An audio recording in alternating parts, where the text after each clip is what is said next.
Pak Irfan, masa transisi 5 tahun untuk LPS sebagai lembaga penjamin polis menurut Anda seperti apa?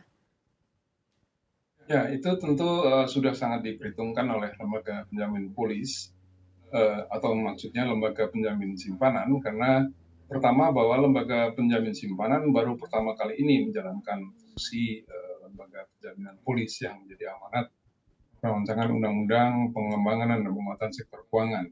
Yang pertama karena untuk bisa mendapatkan penjaminan dari LPS, seluruh perusahaan asuransi itu menurut ketentuan yang ada di dalam RUU P2SK itu harus dalam keadaan sehat. Seperti kita tahu pada saat ini sejumlah perusahaan masih mempunyai masalah dalam soal kesehatan keuangannya, termasuk beberapa asuransi yang sudah mengalami gagal bayar dan beberapa asuransi saat ini dalam status pembatasan kegiatan usaha. Seluruh perusahaan asuransi itu harus disehatkan terlebih dahulu sebelum bisa dijadikan bagian dari lembaga penjamin simpanan. Kemudian yang kedua, modal untuk mendirikan lembaga penjamin simpanan itu juga sangat besar. Diperkirakan sekitar 7 triliun. Dan kalau itu dibentuk baru, tentu akan membutuhkan sumber daya yang besar. Dan dalam hal ini, LPS juga harus menyisihkan dana untuk bisa menjalankan fungsi lembaga penjamin polis itu.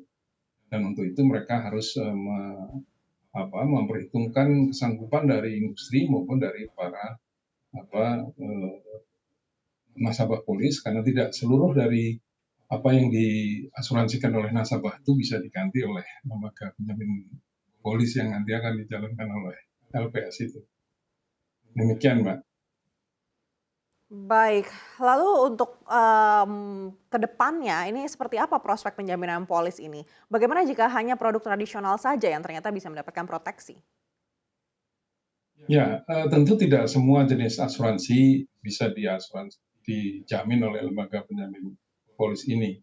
Karena yang pertama tentu bagian terbesar dari yang menjadi masalah saat ini adalah asuransi jiwa. Tapi tidak seluruh produk asuransi jiwa bisa dijamin oleh lembaga penjamin polis ini. Yang paling utama hanya polis yang bersifat proteksi atau tradisional. Sedangkan yang mengandung unsur investasi tentu tidak bisa dijamin oleh lembaga penjamin polis. Yang kedua, polis yang bisa dijamin adalah polis individu atau perorangan yang berbentuk korporasi atau kelompok atau kumpulan itu tidak bisa di cover di dalam lembaga penjamin polis ini. Yang kedua, asuransi umum seperti asuransi properti, asuransi kendaraan bermotor juga tentu tidak bisa dijamin oleh lembaga penjamin polis. Yang paling penting juga lembaga penjamin polis ini juga jangan menjadi lembaga bail out, yaitu mengambil alih seluruh persoalan lembaga asuransi yang bermasalah seperti sekarang ini, misalnya Jiwasraya atau Bumipra tentu tidak bisa diganti sepenuhnya oleh atau bahkan tidak bisa diganti oleh lembaga penjamin polis ini. Jadi syarat utama dari lembaga penjamin polis itu adalah perusahaan yang benar-benar dalam keadaan sehat, begitu. Baik, Seperti baik. Kalau Anda melihat urgensi pendirian lembaga penjamin polis ini seperti apa, Pak Irfan?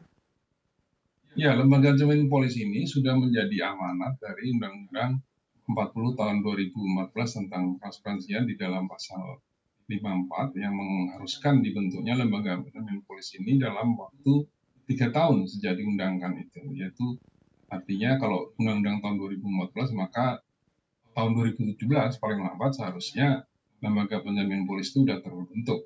Tapi hingga berselangnya 5 tahun sejak batas waktu itu sampai sekarang belum terbentuk. Urgensinya yang terutama adalah demikian banyaknya nasabah-nasabah yang saat ini belum mendapatkan ganti rugi atau mendapatkan santunan yang seharusnya menjadi hak mereka sejak polis mereka jatuh tempo.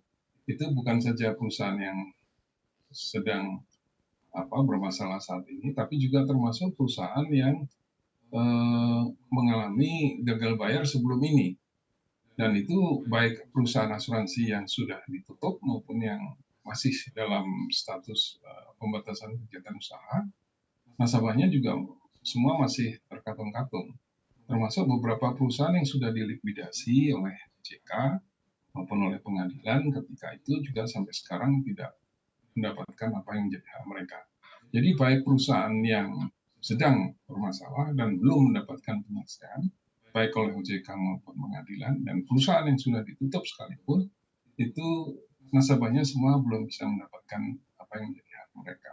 Itu urgensi dari lembaga menjamin polis itu. Tapi tidak serta-merta apabila ada lembaga menjamin polis ini maka kemudian minat masyarakat akan kembali pulih kepada asuransi, tentu tidak serta-merta demikian.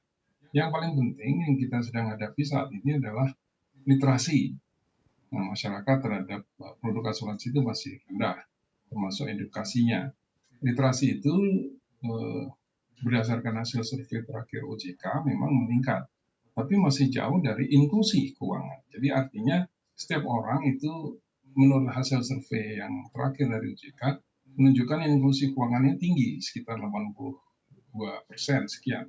Namun literasinya terhadap produk asuransi itu masih rendah. Literasi itu pengetahuannya. Jadi sekalipun orang sudah punya rekening di bank dan sadar mempunyai rekening di perbankan atau pembiayaan gitu, tapi kesadaran mereka atau pengetahuan mereka tentang asuransi masih sangat rendah. Itulah yang menyebabkan banyaknya mis-selling antara produk-produk asuransi yang ditawarkan oleh perbankan dan oleh agen-agen yang selama ini terjadi begitu.